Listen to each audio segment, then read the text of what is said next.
Vimeo is dead, and Vidflow is here to replace it. In December 2025, I made a video about the rise and fall of Vimeo, and that struck a chord with a lot of filmmakers commenting about how they used to love Vimeo and how far it had fallen. But by far, the most common question that I saw repeated over and over again in the comments, though, was, what's the alternative? If Vimeo is dead, where should we as filmmakers upload our videos now? Is there a site that doesn't show viewers ads like YouTube, doesn't have copyright claim issues like YouTube and Vimeo did, that looks and feels premium like Netflix, and above all is affordable like Vimeo used to be?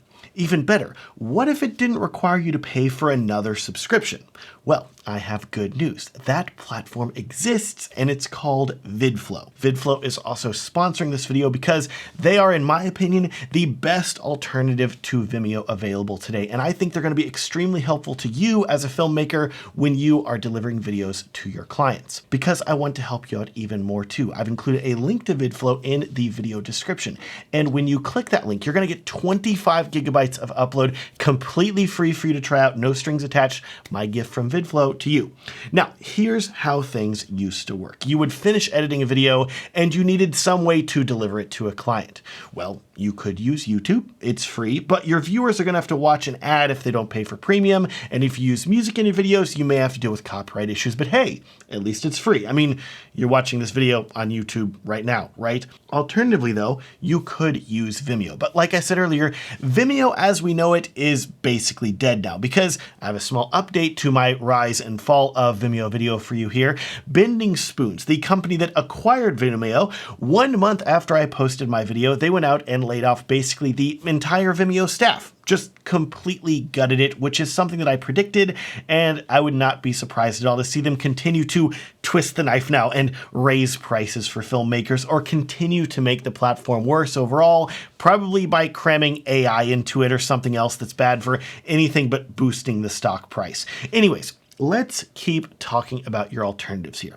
Up next, you have Dropbox and Google Drive. These are both relatively affordable file sharing options that I've used in the past. They work in that they will allow you to upload a video and send a client a download link, but they are very clearly business productivity tools first. The aesthetic screams Microsoft Excel. It's all cold and calculated. In short, I don't love it, and I doubt you or your clients love it either if you're using it as an artist. It gets the job done, though, in a bare minimum kind of way, right? Lastly, and here's a blast from the past that, believe it or not, some filmmakers are still offering to their clients, and that is a USB stick. Literally, you buy a USB thumb drive either from Amazon or a company that makes custom flash drives that look prettier, you copy your video file to it, package it up in a nice box, then you drive to the post office and physically mail it to your clients. Even saying that feels weird to me because I've been out quite a while from using physical media, and you can tell me if you agree or not, but I feel like a lot of the world has moved on from using things like this. Every client that I've worked with recently has had their phone with them, and they want to be able to stream their video on their phone, or better yet, their TV, because if you look at the statistics, more and more people are watching videos on their TV. YouTube is now one of those popular TV apps. It's just growing in popularity. Of course, you can make a USB drive that will play on a TV, but there's no worldwide standard for formatting for a USB drive that will work on a TV. And while I have made tutorial videos about how to use USB sticks with a TV, it is still a roll of the dice if a USB flash drive will work on a TV, which is really sad. So in summary, you can use YouTube, that's free with ads, Vimeo, which is dying, Google Drive or Dropbox with a bland aesthetic, or a USB flash drive if you're delivering videos to boomers. None of this is ideal though, right?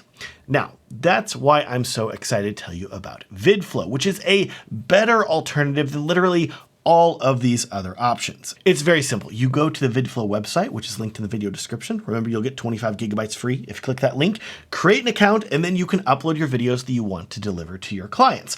And if I had to describe the way that the entire video player and interface works with Vidflow, I want you to think Netflix, an ultra premium aesthetic that your couples will love because it feels like they're using a high-end video streaming service. Best of all, your couples know know how to use Netflix, so they're going to know how to use this player as well. You don't have to send a link to your couples and say, okay, double click to play, and if you want to download, you're going to want to look for the tiny button that says download. No, none of that. This is an extremely customizable interface that has a gorgeous aesthetic right out of the box. You have menus that look like a streaming service, but they can have links to the main wedding film as well as other films you've included for couples like the ceremony, toast, etc. The playback is of course in 4K, and it's very smooth and quick without any stutters. And if the couple wants to be able to download it, there's an easily accessible download button at the top.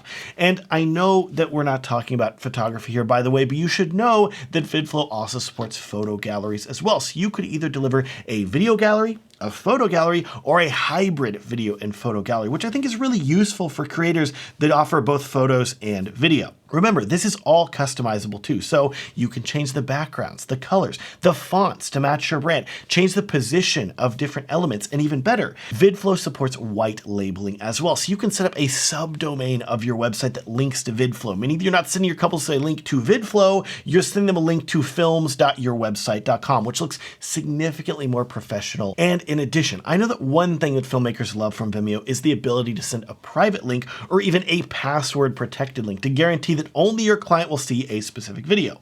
Well, Vidflow supports that too. You can send an unlisted link, a password protected link, or they even go beyond that and only allow people with a specific email that has a unique access code to be able to view it, which keeps things ultra secure and keeps people from being able to share a link if you don't want them to. But I hear you telling me, Matt, that's great, but my clients want to be able to watch the videos you send them on their TV. And we already talked about how USB sticks are a pain, and let's be honest, nobody's burning DVDs anymore. If you are, good for you, but the majority of people have moved on. Well, here's where Vidflow is really smart, because they offer a smart TV app that is available on all of the major TV brands and streaming sticks. So if you want your clients to be able to watch a video you made for them on their TV, all they have to do is click or tap the TV button in the top right of their video player on the site, which will show them how to download the app and link their TV to their account so they can very easily watch whatever you send them. It just works, and it's so simple and intuitive while not requiring any extra work on your part. But here's the part where you get skeptical, right? Because of course a service like this isn't free, but we're all tired of subscriptions, right? This is one of the biggest reasons that I love Vidflow though, because if you don't want to pay for a subscription, they have a better option. It's one that I think makes a ton of sense for filmmakers, especially if you have a busy season and a quieter season of work. Let me explain.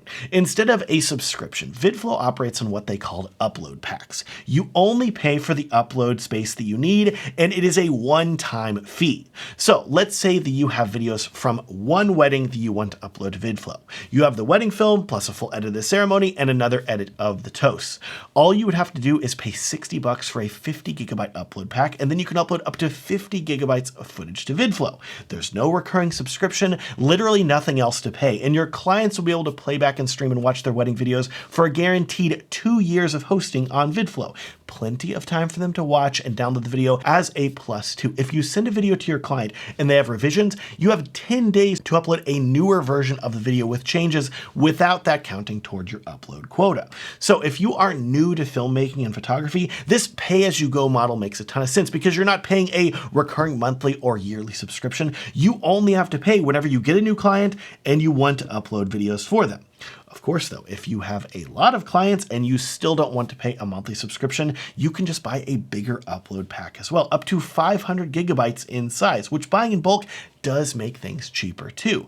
I can see this being incredibly useful if you have seasonal clients. Maybe you're a wedding filmmaker that only films weddings in the summer months and you have nothing in the winter. So paying monthly when you wouldn't be using the service for months at a time doesn't make a lot of sense, but making a one-time payment at the start of every season is a great option. Of course, if you want more storage, or maybe you like subscriptions, or you make a lot of videos that you need to deliver to your clients, Vidflow does offer a subscription as well. For $79 per month, you get everything that you would get with one of the upload packs, plus white labeling, and most importantly, 1 terabyte of uploads per year. So if you are busy throughout the year and you know you're going to upload a lot of videos, that's where this subscription starts to make sense. But in my opinion, this pay-as-you-go pricing is perfect for a lot of filmmakers, especially if you're tired of paying for more and more subscriptions. Vimeo is dead now, but whenever you consider everything that you get with Vidflow, an ultra premium and customizable Netflix-style interface, private links, easy-to-use downloads, and smart TV support, and no ads or copyright claims, this is why I love using this platform, and I bet you will too. I will link to Vidflow down in the video description for you to check out, and as a special bonus, remember, if you use that link, you will get a free 25 gigabytes of uploads to try for yourself completely free, and if you want to save on an annual membership, you can use the coupon code MATT10 to save 10%. Thanks, Vidflow. I'll also link down in the video description to my Edit Videos Like a Pro guide. This guide is going to show you some of my biggest rules that I follow as a video editor, and I know if you're a filmmaker, it's going to be very helpful to you too. Thanks so much for watching, and have a great day.